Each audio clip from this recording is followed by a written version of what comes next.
बच्चों सभी का स्वागत है आज के वीडियो में। आज का वीडियो एक टॉपिक के ऊपर है जिसका नाम है ट्रेडिंग ऑन इक्विटी। ठीक है बेटा, बिजनेस स्टडी क्लास 12th के लिए ये वीडियो है। ट्रेडिंग ऑन इक्विटी एक बहुत इंपॉर्टेंट टॉपिक है और आपको यहाँ से 4 नंबर मिल सकते हैं। इसके लिए मैंने ये वीडियो सेपरेट बनाई है। ठीक है, बाकी वीडियो भी जल्दी आएंगी, मैं कोशिश करूंगा। बाकी पहले आप इसको समझो बेटा, ट्रेडिंग ऑन इक्विटी क्या होता है। इसको समझने के लिए ना बेटा, सबसे पहले आपको समझना होगा कैपिटल स्ट्रक्चर क्या होता है। क्या समझना होगा? Capital structure. इसको मैं एक एग्जांपल से समझाता हूँ बेटा। कैपिटल स्ट्रक्चर का पहला एग्जांपल देखो। मान लो एक कंपनी है, उसके पास इक्विटी शेयर कैपिटल है, उसके पास प्रेफरेंस शेयर कैपिटल है, उसके बाद डिबेंचर यानी लॉन्ग टर्म डेट का डिबेंचर है। ये कॉम्बिनेशन हो गया, यही तो कैपिटल स्ट्रक्चर है। इन सबको जोड़ दोगे तो कैपिटल एम्प्लॉयड आ जाता है, कंपनी ने कितना पैसा लगा रखा है। ठीक है, बात समझ में आ गई? दूसरा कॉम्बिनेशन क्या हो सकता है बेटा? Equity share capital plus debenture. तीसरा क्या हो सकता है बेटा? Equity share capital plus preference share capital. क्या चौथा कॉम्बिनेशन ये हो सकता है बेटा? प्रेफरेंस शेयर कैपिटल, दोबारा से दो, preference share capital plus long term debt. क्या पॉसिबल? Answer is no. ध्यान रखना, विदाउट इक्विटी यानी बिना इक्विटी के ये पॉसिबल नहीं है कैपिटल स्ट्रक्चर। बात समझ में आ गई? बात क्लियर है बेटा? अब चलो ट्रेडिंग ऑन इक्विटी को देखते हैं। ट्रेडिंग ऑन इक्विटी क्या कहता है? कहता है बेटा अपने कैपिटल स्ट्रक्चर में ना डेट को इंट्रोड्यूस करा के अगर आप इक्विटी शेयर के प्रॉफिट को बढ़ा देते हो तो वो सिचुएशन क्या कहलाती है? Trading on equity. क्या कहलाती है? Trading on equity. डेट को इंट्रोड्यूस कराओ अपने कैपिटल स्ट्रक्चर में, चाहे पहले से डेट हो उसके बाद भी इंट्रोड्यूस और बढ़ा दो उसको, तो या पहले से डेट अगर नहीं है फिर दोबारा से नया डेट इंट्रोड्यूस करा के, या तो ये सिचुएशन होगी या ये सिचुएशन होगी। डेट नहीं है तो इंट्रोड्यूस करा दो और है तो और उसे बढ़ा दो। ऐसा करके अगर ईपीएस यानी जो हमारा इक्विटी शेयर होल्डर है उसका प्रॉफिट बढ़ जाता है। इक्विटी शेयर होल्डर के प्रॉफिट बढ़ रहा है या घट रहा है कैसे पता लगेगा? उसका ईपीएस देखकर, अर्निंग पर शेयर देखकर। अर्निंग पर शेयर क्या होता है बेटा? एक इक्विटी पर कमाए जाने वाला पैसा। ठीक है, एक इक्विटी शेयर पे आप कितना पैसा कमाते हो उसी को बोलते हैं हम ईपीएस। तो ये बोल रहा है कि आप डेट इंट्रोड्यूस करा के अगर ईपीएस को बढ़ा दो तो ऐसी सिचुएशन क्या कहलाती है? Trading on equity. बात समझ में आ गई? कोई कंपनी ट्रेडिंग ऑन इक्विटी कब करेगी? जब डेट को इंट्रोड्यूस करा के इक्विटी शेयर होल्डर का प्रॉफिट बढ़ रहा हो यानी उसका ईपीएस बढ़ रहा हो। ऐसा कब होता है? इसकी कंडीशन है, मैं समझाता हूँ। अभी पहले मैं इसको हटा देता हूँ। ये टॉपिक आपको समझ में आ गया होगा। कैपिटल स्ट्रक्चर के अंदर क्या बढ़ाना है बेटा? डेट बढ़ाना है यानी लॉन्ग टर्म डेट, कर्जे से पैसा लेना है। ऐसा करके क्या करना है? ईपीएस को बढ़ाना है। अब ईपीएस कैसे बढ़ेगा? पहले मैं इसकी एक ना डेफिनेशन खुद लिख देता हूँ कि ट्रेडिंग ऑन इक्विटी का मतलब होता है प्रपोर्शन ऑफ डेट। क्या मतलब होता है बेटा? Proportion of debt. ये सिंपल लैंग्वेज में लिख देता हूँ। इन कैपिटल स्ट्रक्चर, जो भी आपका कैपिटल स्ट्रक्चर है, कैपिटल स्ट्रक्चर, सच दैट, कैसे करना है बेटा? सच दैट ईपीएस इंक्रीजेस, आपका ईपीएस क्या हो जाए? इंक्रीज हो जाए। ईपीएस कैसे निकलता है वो मैं अभी आपको बता दूंगा। एग्जाम में आपको ईपीएस नहीं निकालना है। फिर से मैं दोबारा रिपीट कर रहा हूँ, एग्जाम में आपको ईपीएस नहीं निकालना है। बहुत सारे टीचर ईपीएस निकालने का पूरा फॉर्मूला बता देते हैं, बच्चा वहां ईपीएस निकालता रहता है। This subject business study is not a calculative subject. यह कैलकुलेशन नहीं करनी है। ठीक है? सॉरी। देखो इसका जवाब कैसे देना है। ये तो हो गई डेफिनेशन कि डेट के प्रोपोर्शन को इस तरीके से रखना ताकि ईपीएस बढ़े। सही है? अगर ऐसा हो रहा है तो उस सिचुएशन को बोलते हैं फेवरेबल ट्रेडिंग ऑन इक्विटी। कोई कंपनी ट्रेडिंग ऑन इक्विटी कब करती है? जब ये हो रहा होता है, डेट इंट्रोड्यूस करने से जब ईपीएस बढ़ रहा होता है यानी इक्विटी का प्रॉफिट बढ़ रहा होता है। बात समझ में आ गई? ऐसा कब होगा? इसकी एक कंडीशन है। कब किसी को ट्रेडिंग ऑन इक्विटी करना चाहिए किसी भी कंपनी को, ये कौन बताएगा बेटा? ये फाइनेंस मैनेजर बताता है बेटा। तो फाइनेंस मैनेजर, मान लो आप फाइनेंस मैनेजर बन गए, आपसे पूछा जाए कि बताओ कि डेट को इंट्रोड्यूस करना चाहिए, तो जो मैं बता रहा हूँ उसको चेक कर लो। उस कंडीशन पे, कंडीशन क्या है बेटा आपकी? जो आपका आरओआई है, रिटर्न ऑन इन्वेस्टमेंट, वो ज्यादा होना चाहिए। किससे? रेट ऑफ इंटरेस्ट से। जो भी आप डेट इंट्रोड्यूस करने जा रहे हो ना बेटा, उसका जो रेट ऑफ इंटरेस्ट है और जो आरओआई है, तो आरओआई ज्यादा होना चाहिए। किससे? रेट ऑफ इंटरेस्ट से। अब क्वेश्चन अराइज होता है आरओआई कैसे निकलता है। तो मैं आपको बोल दूं सभी बच्चे इस फॉर्मूले को रट लो या जो मर्जी कर लो। बहुत ही सिंपल है। सबसे पहले आरओआई निकालो क्वेश्चन के अंदर, ये तो गिवन होगा हमेशा। आरओआई निकालो, कंपेयर कर लो। अगर आरओआई ज्यादा है तो आप बोल देना यस डेट इंट्रोड्यूस करना चाहिए, और अगर आरओआई कम है तो लिख देना नो डेट इंट्रोड्यूस नहीं करना चाहिए। सिंपल सा आंसर है, केवल यही थ्योरी लिखनी है। अब आरओआई कैसे आता है? ऊपर लिख दो ईबीआईटी अपॉन में कैपिटल एम्प्लॉयड इनटू 100। ठीक है बेटा, ईबीआईटी गिवन होगा, फिर मैं बता रहा हूँ ऑलवेज गिवन होगा ये। और कैपिटल एम्प्लॉयड मैंने कैसे बताया कि जो भी आपका इक्विटी प्रेफरेंस या फिर आपका लॉन्ग टर्म डेट है उन सबको जोड़कर कैपिटल एम्प्लॉयड आ जाता है बेटा। यहाँ पर सिंपल सा दे रखा होगा। तो ऐसे करके निकाल लेंगे हम अपना क्या? आरओआई। बात समझ में आ गई? आरओआई कैसे निकलेगा? मैं बेटा यहाँ ना एक एग्जांपल लेकर आपको ईपीएस तक निकाल के दिखाऊंगा, लेकिन मैं फिर कह रहा हूँ, आई एम रिपीटिंग इट। आपको ईपीएस नहीं निकालना है एग्जाम के अंदर, आपको केवल इस बेस पे आंसर करना है। आपको आरओआई को कंपेयर करना है रेट ऑफ इंटरेस्ट से। If your ROI is greater than rate of interest then debt should be introduced. Company को ट्रेडिंग ऑन इक्विटी करनी चाहिए, और अगर ऐसा नहीं है, इसका अपोजिट है, तो कंपनी को ट्रेडिंग ऑन इक्विटी नहीं करना चाहिए। ठीक है, बात समझ में आ गई? चलो अब मैं आपको एग्जांपल ले लेता हूँ। यानी आपको इसका मतलब समझ में आ गया ना बेटा। ट्रेडिंग ऑन इक्विटी का मतलब क्या होता है, डेट को इंट्रोड्यूस करा के इक्विटी शेयर के प्रॉफिट को बढ़ाना। मैं बार बार बोल रहा हूँ, इसलिए बोल रहा हूँ क्योंकि बेटा ये समझने में समझना बहुत जरूरी है। ठीक है, मैं एक एग्जांपल से आपको समझा भी देता हूँ। चलो चलो मैं एक एग्जांपल ले लेता हूँ और उससे आपको समझाने का प्रयास करता हूँ। मान लो बेटा एक कंपनी है जिसको 10 लाख रुपए चाहिए। ठीक है, और तो उसके पास दो ऑप्शन है, वो 10 लाख रुपए कोई भी कंपनी कहाँ से अरेंज कर सकती है। ठीक है, समझ में आ रहा है? 10 लाख रुपए चाहिए बेटा। चलो पहला ऑप्शन क्या है बेटा उसके पास? पहला ऑप्शन ऐसा है कि ना 10,000 इक्विटी शेयर इशू कर दे, equity share capital at 100 each, तो 10 लाख रुपए आ जाएंगे। ठीक है, दूसरा ऑप्शन क्या है? 5,000 इक्विटी शेयर कर दे एट 100 ईच, और 5 लाख रुपए का डेट ले ले। कितना? 5% वाले डिवेंचर ले ले। ठीक है, ईबीआईटी दोनों के केस में सेम है क्योंकि 1 लाख रुपया ही लग रहा है, 10 लाख रुपए दोनों में लगे हुए हैं। ईबीआईटी ले लो, दोनों के केस में सेम 1 लाख।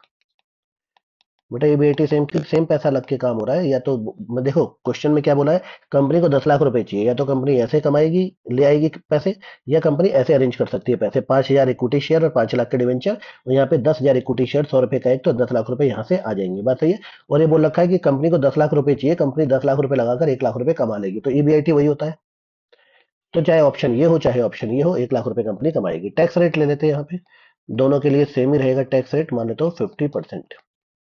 ठीक है, अब दोनों सिचुएशन में मैं आपको ये करके दिखा रहा हूँ, आपको एग्जाम में नहीं करना है, मैं आपको ये करके दिखा रहा हूँ कि बेटा अब मान लो पेपर में आपसे पूछ ले कौन सा ऑप्शन बेटर है, तो आप क्या बोलोगे बेटा? आप ना क्या करोगे, सबसे पहले आरओआई निकालोगे, कंपनी की आरओआई निकाल लो। ठीक है, आरओआई कैसे निकलते हैं? एबीआईटी कितना है बेटा? 1 लाख अपन में कैपिटल एम्प्लॉयड, कैपिटल एम्प्लॉयड तो 10 ही लाख रुपए लग रही है ना बेटा यहाँ पर। इस एग्जाम्पल में 10 लाख रुपए तो चाहिए, यहाँ 5 लाख 5 लाख जोड़ के 10 आ जाएंगे, यहाँ है ये 10 लाख ऐसे ही बन रहा है। कंपनी को 10 चाहिए तो वही तो पैसा लगा रहे हैं, कितना पैसा लगाकर 1 लाख रुपए कंपनी कमा रही है भाई? 10 लाख रुपए लगाकर इंटू 100, तो कितना आ गया बेटा? ये 10% आ गया। ठीक है, अब ये चेक कर लो कि डेट को इंट्रोड्यूस करने वाली कंडीशन कि अगर क्या आरओआई आपका डेट के इंटरेस्ट रेट से ज्यादा है, तो इंटरेस्ट रेट कितना है बेटा? 5%, और ये कितना आ रहा है? 10%। इसका मतलब आपका जो आरओआई है वो ग्रेटर देन है इंटरेस्ट रेट से। कुछ करने की जरूरत नहीं है, केवल बस इतना बताओ ROI is greater than rate of interest, so company को सेकंड ऑप्शन चुनना चाहिए जिसमें 5 लाख रुपए इक्विटी शेयर कैपिटल से और 5 लाख रुपए के डेट इंट्रोड्यूस करा लिए। ठीक है बेटा, क्लियर है? बात समझ में आ रही नहीं आ रही है?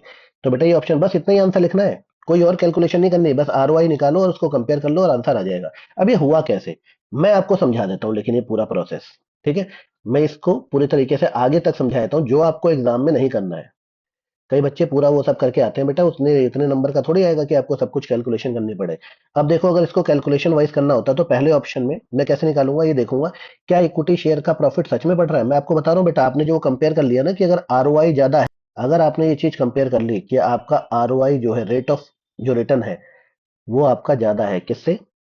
इंटरेस्ट रेट से, तो अपने आप ये ऑप्शन बेटर हो गया, सही हो गया। अब मैंने केवल आपको प्रोसेस समझा रहा हूँ, एक्सप्लेन कर रहा हूँ, जस्टिफाई कर रहा हूँ अपने आंसर को, जो आपको एग्जाम में नहीं करना है। केवल मैं आपको समझाने के लिए कर रहा हूँ कि ऐसा होता भी है कि अगर आरओआई ज्यादा है तो आप डेट को इंट्रोड्यूस करा दो। क्या सच में ऐसा होता है? बिल्कुल ऐसा होता है बेटा, इससे इक्विटी शेयर की अर्निंग बढ़ जाती है। कैसे बढ़ती है, आओ मैं इसी सवाल को करता हूँ।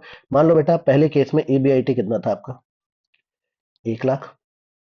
वहां से क्या माइनस होगा बेटा? इंटरेस्ट, तो भैया इंटरेस्ट तो है नहीं भैया, तो क्या बचा? Profit before tax. क्योंकि यहाँ तो बेटा पहले ऑप्शन में तो हमने सारा पैसा इक्विटी से लिया था, तो इंटरेस्ट तो देना नहीं है। 1 लाख आ गया। अब वहां से क्या माइनस करोगे? टैक्स, टैक्स है 50%, 50,000, तो प्रॉफिट बिफोर टैक्स बचा 50,000। ये सब पैसा किसका है बेटा? प्रॉफिट, नहीं सॉरी, प्रॉफिट आफ्टर टैक्स बचा, सॉरी बेटा, ये है प्रॉफिट आफ्टर टैक्स। ये जो प्रॉफिट आफ्टर टैक्स बचा, ये सारा पैसा किसका है बेटा? ये कि सारा का सारा पैसा है इक्विटी शेयर का। क्यों बेटा? प्रेफरेंस तो है नहीं क्वेश्चन के अंदर, तो ये सारा पैसा इक्विटी का है, राइट, इक्विटी को मिलेगा ये सारा पैसा। अब मैं आपको बताता हूँ कि ईपीएस कैसे निकलता है। मैंने आपको बताया था ईपीएस में जो सारा पैसा इक्विटी का है, 50,000 इक्विटी को देने हैं तो वो ऊपर रख दो। ईपीएस का फॉर्मूला होता है क्या? अर्निंग फॉर इक्विटी अपॉन में क्या? Number of equity. तो नंबर ऑफ इक्विटी शेयर पहले केस में कितने हैं? 10,000। ये देखो ना बेटा, ये यहाँ देखो सब लोग, ये 10,000 आपके नंबर ऑफ इक्विटी है। तो ईपीएस का फॉर्मूला क्या होता है? अर्निंग फॉर इक्विटी, जो पैसा इक्विटी के लिए बचा उसे ऊपर लिख दो। देखो सिंपल है ना बेटा, हमें निकालना है एक शेयर पे कितनी कमाई हुई। मान लो कंपनी ने 1 लाख रुपए कमाए इक्विटी के लिए, और 10,000 इक्विटी शेयर है, तो डिवाइड कर दोगे, 10 रुपए पर शेयर कमा लिया ना उन्होंने। ऐसे ही हमारे एग्जाम्पल में 50,000 रुपए बचे इक्विटी के लिए, और 10,000 इक्विटी शेयर होल्डर थे, हमने डिवाइड कर दिया, तो कितना आ जाएगा? 5 रुपए। तो पर शेयर कितने कमाई है, 5 रुपए। तो अब आ जाओ सेकंड वाले ऑप्शन पे। अब देखो जैसा कि हम तो पहले ही डिसीजन दे चुके हैं कि सेकंड ऑप्शन बेटर है, इसका मतलब इस केस में ईपीएस क्या आएगा बेटा, ज्यादा आएगा। अंडरस्टूड है, अपने आप ज्यादा आएगा, बस वो मैं करके बता रहा हूँ आपको कैसे। सबसे पहले लिख दो ईबीआईटी। ईबीआईटी कितना बेटा, 1 लाख। ठीक है, वहां से क्या माइनस करेंगे, इंटरेस्ट। इस बार तो इंटरेस्ट है यहाँ पर बेटा, 5 लाख का है, उससे 5% निकालोगे तो कितना आ जाएगा बेटा, 25,000। तो क्या बचा, प्रॉफिट बिफोर टैक्स बचा, कितना आ गया, 75,000। अब इस पे लगेगा क्या, टैक्स, जो कि 50% है, तो आया 37,500। अब एक बात यहाँ पे नोट करो बेटा, सब कुछ सेम है, लेकिन पहले वाले केस में गवर्नमेंट को टैक्स आपने 50,000 दे दिया, यहाँ कितना दिया, 37,500। इसका मतलब डिवेंचर होने से टैक्स का बेनिफिट मिलता है। ठीक है, अगर एक नंबर का सवाल पेपर में आ जाए कि डिवेंचर को क्यों हमें इशू मतलब इंट्रोड्यूस करना चाहिए, डिवेंचर से पैसा उधार क्यों लेना चाहिए, तो आप बोलोगे डिवेंचर से पैसा इसलिए उधार लेना चाहिए क्योंकि जो उसका इंटरेस्ट होता है वो टैक्स डिडक्टेबल होता है। उसके इंटरेस्ट की वजह देखो ना, यहाँ पे इंटरेस्ट कुछ माइनस नहीं हुआ तो सारा टैक्स 1 लाख के ऊपर लगा था। यहाँ पे इंटरेस्ट 25,000 का माइनस हुआ, तो इसलिए जो टैक्स लगा हमारा किस पे लगा, 75,000 पे लगा, जो कितना आया, 37,500। तो टैक्स का बेनिफिट हो गया, इससे गवर्नमेंट के पास टैक्स कम गया। ठीक है, चलो वो अलग से है, एक नंबर का मैंने बता दिया। तो यह क्या आ जाएगा, प्रॉफिट आफ्टर टैक्स। कितना आ जाएगा बेटा, इसको लेस करोगे तो इतना ही आ जाएगा, 37,500। अब निकाल लो बेटा ईपीएस। इक्विटी के लिए पैसा बचा 37,500, और इस बार नंबर ऑफ इक्विटी शेयर 5,000 है। क्यों है 5,000, क्योंकि बेटा पहले वाले केस में तो 10,000 थे, दूसरे वाले केस में 5 लाख के तो डिवेंचर ले ली ना, तो इक्विटी 5 लाख के बचे। तो डिवाइड कर लो बेटा इसे जरा, ये हो जाएगा, इससे ये कट गया। ठीक है बेटा, ये कर लो, कितना आ जाएगा बेटा, 35 हो गया आपका ये, दो, करीबन 7.5 आएगा, ये चेक कर लेना। पहले वाले केस में 5 रुपए आ रहा था, अब कितना आ रहा है, 7.5। बढ़ गया ना अपना अपने आप ईपीएस। ये प्रोसेस मैंने आपको करके बताया, आपको ये पेपर में नहीं करना। ये मैंने बताया कि जो बात बोली जा रही है कि अगर आरओआई ज्यादा होगा इंटरेस्ट रेट से, तो हमेशा इक्विटी का प्रॉफिट बढ़ेगा, वो मैंने प्रूफ करके बता दिया बस आपको। ठीक है, कोई भी सवाल आएगा तो आप क्या करोगे, जस्ट इन दोनों को कंपेयर करो। ठीक है, अब मैं कुछ सवाल जो बोर्ड में आए हुए हैं उनको आपको दिखा देता हूं कैसे होना है। देखो बेटा, एक ये सवाल आया था बोर्ड के अंदर, इसको आपको कैसे करना है। कह रहा है कि वेदांत लिमिटेड है, जिसके बाद 10 लाख रुपए के इक्विटी शेयर है, 100 रुपए का एक, यानी 10,000 शेयर हो गए। अब इसे चाहिए एडिशनल फंड 5 लाख रुपए का। ठीक है बेटा, उसके बाद दो ऑप्शन है। पहला ऑप्शन क्या कहता है, 5,000 रुपए के इक्विटी शेयर इशू करके 5 लाख अरेंज हो जाए, या दूसरा ऑप्शन क्या है बेटा, 5 लाख रुपए के डिवेंचर इशू हो जाए, 10% है। ठीक है, कह रहा है कंपनी की जो प्रेजेंट ईबीआईटी है वो 4 लाख रुपए है। ठीक है, ओके। कह रहा है उसके बाद, कह रहा है एक्सपेंशन के बाद, assuming that rate of return on investment remains the same after the expansion. कहता है एक्सपेंशन के बाद भी जो रेट ऑफ रिटर्न है वो सेम रहेगा, यानी पहले अगर कंपनी 10% कमा रही थी तो एक्सपेंशन के बाद भी 10% ही कमाएगी, जो पैसा लगाएगी उसके ऊपर। ठीक है, तो कंपनी को कौन सा ऑप्शन चुनना चाहिए, सबसे पहले तो ये पता लगा लो बेटा कि पहले कंपनी कितना कमा रही थी, यानी कंपनी का पहले का आरओआई कितना था, तभी तो पता लगेगा कि कंपनी आज कितना कमाएगी एक्सपेंशन के बाद। तो बेटा देखो, मैं यहाँ लिख देता हूँ, आरओआई प्रेजेंट कंडीशन में कितना था, कंपनी कितना आरओआई कमा रही थी बेटा, 4 लाख रुपए कमा रही थी प्रेजेंट कंडीशन देखोगे आप, और कंपनी ने 10 लाख रुपए लगा रखे हैं एक्सपेंशन से पहले, इंटू 100 इसका मतलब आपका कितना आ गया बेटा, 40%। यानी कंपनी का जो आरओआई है बेटा वो कितना है, 40%। ये आरओआई, इसका मतलब एक्सपेंशन के बाद भी ये कितना रहेगा, 40% रहेगा। इस 40% क्या बताता है बेटा, ये बताता है कि हम जितना पैसा बिजनेस में लगाते हैं उसका 40% कमा लेते हैं। ठीक है, इस कमाई को ही क्या बोलते हैं, 40% जो कमाई अगर अमाउंट में आएगी वही तो ईबीआईटी है आपकी। ठीक है, चलो अब देखो जरा बेटा, इस सवाल में हमें करना क्या है, दो ऑप्शन में से हमें एक ऑप्शन चुनना है। अब आपको ये पता लगाना है कौन सा ऑप्शन बेटर है। तो मैंने क्या बताया था, इसके लिए आप आरओआई अपना निकाल लो। ठीक है बेटा, ये तो पुराना आरओआई है, जो नया वाला आरओआई है वो भी कितना होगा। देखो बेटा, इसने क्वेश्चन में बोल दिया कि आरओआई जो पहले था वही अब है। तो पहले कितना आरओआई था बेटा, पहले आरओआई था 40%। इसका मतलब करंट स्टेज मतलब after expansion, after expansion ROI क्या होगा, सेम ही होगा, 40%। तो आप कंपेयर करा लो, जो आपका आरओआई है वो क्या है, ग्रेटर देन है रेट ऑफ इंटरेस्ट से। कैसे बेटा, रेट ऑफ इंटरेस्ट क्या है, 10%, यानी दूसरे ऑप्शन में। मैं दूसरे ऑप्शन को देख के चलो भाई, पहला ऑप्शन तो कहता है इक्विटी इशू कर लो। दूसरा ऑप्शन कब चुनना चाहिए, जब हमारी कंडीशन चालू मतलब सेटिस्फाई हो जाए, जो मैंने बोलता है ट्रेडिंग ऑन इक्विटी। कब करते हैं हम ट्रेडिंग ऑन इक्विटी, जब आरओआई ज्यादा होता है किससे, रेट ऑफ इंटरेस्ट से। तो आप क्या बोल दोगे, सेकंड ऑप्शन इज बेटर। बस केवल इतना बताकर 40% निकालोगे और लिख दोगे आफ्टर एक्सपेंशन भी क्या रहेगा, 40% ही रहेगा, क्योंकि क्वेश्चन ने खुद ही बोल दिया है कि जो हमारा आरओआई है वो बाद में भी सेम है, तो ये 40% है और रेट ऑफ इंटरेस्ट 10% है। इसका मतलब हमें एक्सपेंशन किसके थ्रू करना चाहिए, डिवेंचर के थ्रू करना चाहिए। बस बेटा इतने से ही आंसर हो जाएगा। हाँ, अब इस आप इस क्वेश्चन को आप क्रॉस चेक कर सकते हो, क्रॉस चेक में ये आंसर वही बताएगा जैसे मैंने ऊपर करके बताया था ना बेटा प्रोसेस, वो आप यहाँ पर करके देख सकते हो। राइट, चलो अगला क्वेश्चन देख लो बेटा क्या आया था। ये क्वेश्चन, ये क्या कहता है बेटा कहता है कि smart technology limited wants to raise fund 40 lakh रुपए। बेटा स्मार्ट टेक्नोलॉजी को 40 लाख रुपए चाहिए। Management is considering the following mix debt equity raise. क्या कहते हैं? मैनेजमेंट कहता है यार 40 लाख रुपए या तो मैं इक्विटी से ले लूं, या 30 इक्विटी से ले लूं, 10 डेट से ले लूं, या 10 इक्विटी से ले लूं, 30 डेट से ले लूं। फिर मैं बता रहा हूं बेटा, ऐसे सवाल आ जाए आंख बंद करके सबसे पहले आरओआई निकाल लो। ठीक है, क्या बताता है? अदर डिटेल्स, इंटरेस्ट रेट कितना है? 9%। ठीक है, आरओआई से ज्यादा होना चाहिए।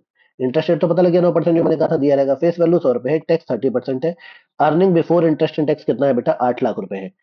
कह रहा है under which of the three alternative will the company will be able to advantage of trading on equity. ठीक है, सबसे पहले ये बात बोली है। और भी लिखा है does earning per share always rise with increase in debt. दूसरा क्वेश्चन अलग पूछ लिया, अभी हम उसकी चर्चा करेंगे। कह रहा है कौन सा ऑप्शन चुने? बेटा सबसे पहला क्या काम करो, आरओआई निकालो। आरओआई क्या कहता है? 8 लाख ऊपर आ गया। और कंपनी कितना पैसा लगाएगी? 40 लाख रुपए लगाकर 8 लाख रुपए कमाएगी बोल रहा है। कह रहा है कि जो हमारा ईबीआईटी है वो कितना है? 8 लाख रुपए है। बात समझ में आ गई बेटा? तो देख लो बेटा, 40 लाख इंटू 100 कितना आ गया? 20%। कितना आ गया बेटा? 20%। और रेट ऑफ डेट भाई यार कितना सवाल, सिंपल सवाल हो गया। R O I greater than rate of interest. तो क्या करना चाहिए बेटा? कौन सा ऑप्शन चुनना चाहिए? डेट वाला ऑप्शन चुनना चाहिए। आप बोलोगे भैया सर इसके अंदर तो दो ऑप्शन है डेट वाले। तो बेटा जितना ज्यादा डेट रहेगा उतना फायदा होगा। अगर ये कंडीशन सेटिस्फाई होती है ना, तो जितना ज्यादा आप डेट से पैसा लोगे उतना बेटर होगा। तो ज्यादा तो इसमें है ना डेट। इसमें कितना है? 30 लाख रुपए डेट है। तो थर्ड ऑप्शन इज बेटर। ठीक है, इसको सवाल को करने की जरूरत नहीं है, सीधा आरओआई निकालो और रेट ऑफ इंटरेस्ट जो दिया है कंपेयर करो, सवाल खत्म हो गया। अब दूसरा कंडीशन क्या बोल रहा है? कह रहा है does earning per share always rise with increase in debt. अगर आप डेट को इंक्रीज कराओगे तो क्या ईपीएस हमेशा बढ़ेगा? तुम बोलो ना नो। अगर ये कंडीशन सेटिस्फाई नहीं होगी तो ऐसा नहीं होगा। आप बोल दो अगर आरओआई लेस देन है किससे? रेट ऑफ इंटरेस्ट से, तो क्या होगा बेटा? तब हमारा एपीएस नहीं बढ़ेगा। ऐसे केस में ट्रेडिंग ऑन इक्विटी नहीं करनी चाहिए। क्लियर है? बस दूसरे का सवाल जवाब भी आपको मिल गया बैठे बैठे। ठीक है, चलो अगला देखते हैं। एक सवाल और दे रखा है, इसको देख लेते हैं हम। तीन सवाल मैं आपके लिए लाया था। कह रहा है वीवो वीओ limited company manufacturing textile, it है शेयर कैपिटल 60 लाख की शेयर कैपिटल है बेटा। The earning per share in the previous year company का कितना था? 50 पैसे। यानी ईपीएस दे रखा है कंपनी का पहले 50 पैसे। For diversification company require additional fund 40 lakh रुपए। कंपनी को 40 लाख रुपए चाहिए। कंपनी ये फंड रेज कर सकती है 10% डिवेंचर से। ठीक है, during the current year the company earn 8 lakh rupees. Current year company ने 8 लाख रुपीज अर्न किया ऑन कैपिटल एम्प्लॉयड, और टैक्स कितना पे कर दिया? 40%। कह रहा है state whether the shareholder gain और loss in the respect of earning per share on diversification. भाई शेयर होल्डर को फायदा होगा या नुकसान होगा? फिर मैंने वही वाली बात बोली बेटा, अगर आपका आरओआई ज्यादा है तो आपको डेट इंट्रोड्यूस करा के शेयर होल्डर को बेनिफिट दे देना चाहिए। आपको पता है डेट इंट्रोड्यूस कराने पर शेयर होल्डर को बेनिफिट कब होता है? जब आरओआई ज्यादा होती है। किससे ज्यादा होती है बेटा? रेट ऑफ इंटरेस्ट से। अब यहाँ पे दे रखा है रेट ऑफ इंटरेस्ट कितना है बेटा? रेट ऑफ इंटरेस्ट है हमारा, कंपनी क्या कर सकती है? 40 लाख रुपए 10%। ये ना बेटा, मैं इसको हटा देता हूँ। हाँ, 10% पे कंपनी क्या कर सकती है? ब्याज पे पैसा ले सकती है, मतलब 10% से डिवेंचर इशू कर सकती है कंपनी। अब आरओआई निकाल लो आप कंपनी का। आरओआई क्या होगा बेटा? ये एक्सपेंशन करने के बाद कह रहा है भाई कंपनी ने कितना लगा रखा था यहाँ पे पैसा? 60 लाख रुपए। कितना और लगा लिया? 40 लाख रुपए। ये दोनों लगा के कंपनी ने कितना कमाया? 8 लाख रुपए। तो ईबीआईटी लिखो ऊपर। ठीक है, और नीचे लिख दो कितना? 40 और 60 कितना हो गया? 1 करोड़ हो गया बेटा। कितना हो गया बेटा? 1 करोड़। ठीक है बेटा, इंटू 100 कितना आ जाएगा बेटा ये? इसको अगर काटोगे पीटोगे तो कितना आ जाएगा ये? एक दो, एक दो, तीन, ये कट गया। एक दो, एक दो, एक दो, एक दो, 8%। कितना आ गया बेटा आपका आरओआई? 8%। और रेट ऑफ इंटरेस्ट कितना है बेटा? 10%। इसका मतलब जो आपका आरओआई है वो लेस देन है किससे? रेट ऑफ इंटरेस्ट से। ठीक है, तो क्या कह रहा है? State whether the shareholder gain और लॉस। तुम बोलोगे कि शेयर होल्डर को क्या होगा? लॉस होगा। क्यों लॉस होगा बेटा? क्योंकि आरओआई कम है। बस इतना ही बताना है पेपर में आंसर। क्लियर है कि नहीं है? बस आप ये निकालो आरओआई और फिर आंसर का जवाब दे दो। ठीक है, चलो क्वेश्चन का जवाब दे दो। अब देखो दूसरा क्वेश्चन क्या पूछ लिया इसी में। कह रहा also state any three factor. कह रहा तीन फैक्टर बताओ जिससे जो फेवर करते हैं issue of debenture by the company as part of capital structure. आप अपने कैपिटल स्ट्रक्चर में क्या रखना चाहते हो बेटा? डिवेंचर को रखना चाहते हो। ऐसे कोई तीन कारण बता दो कि डिवेंचर को आपको कैपिटल स्ट्रक्चर में रखना चाहिए।